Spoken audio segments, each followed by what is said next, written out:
حضرت امام ابو القاسم قشیری رضی اللہ تعالیٰ عنہ فرماتے ہیں کہ ایک امیر شخص شراب کا بڑا رسیہ تھا۔ ایک دن ہم مشرب جمع تھے، اس نے اپنے غلام لڑکے کو 4 درہم دے کر بازار سے پھل خرید کر لانے کو کہا۔ غلام لڑکا جا رہا تھا کہ راستے میں حضرت منصور بن عمار کی محفل برپا تھی۔ آپ ایک محتاج کے لیے 4 درہم کا سوال کر رہے تھے کہ جو کوئی یہ ایثار کرے گا میں اس کے لیے اللہ سے 4 دعائیں کروں گا۔ حضرت منصور بن عمار اپنے وقت کے کامل ولی تھے۔ اس غلام لڑکے کے دل میں اچانک یہ خیال پیدا ہوا کہ یہ 4 درہم جو پھل خریدنے کے لیے مالک نے دیے ہیں انہیں حضرت عمار کی خدمت میں پیش کر دیا جائے۔ چنانچہ اس نے وہ 4 درہم آپ کی بارگاہ میں دے دیے۔ حضرت منصور بن عمار نے فرمایا، کون سی 4 دعائیں چاہتے ہو؟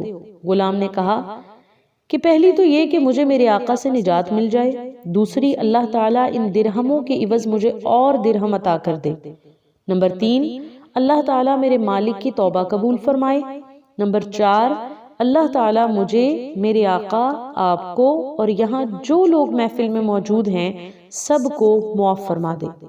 آپ نے یہ 4 دعائیں فرما دی۔ جب لڑکا خالی ہاتھ آیا تو مالک بڑا حیران ہوا کہ آج سے پہلے کبھی اس نے حکم عدولی نہیں کی۔ مالک نے پوچھا کیا بات ہوئی؟ لڑکے نے سارا واقعہ کہہ سنایا۔ مالک نے سنا اور پھر کہنے لگا کہ جاؤ تمہیں میں نے آزاد کر دیا۔ پھر کہا زندگی بسر کرنے کے لیے یہ لو 4000 درہم بھی ساتھ لے جاؤ۔ پھر کہا کہ خود اللہ کے حضور اسی وقت توبہ کرنے لگا، اور چوتھی دعا کے بارے میں کہا کہ یہ میرے بس کی بات نہیں ہے۔ رات خواب میں اس مالک نے دیکھا کہ کوئی کہہ رہا ہے کہ جو کچھ تمہارے اختیار میں تھا وہ تم نے کر دیا، اب تمہارا کیا خیال ہے کہ جو کچھ میرے اختیار میں ہوگا میں نہیں کروں گا؟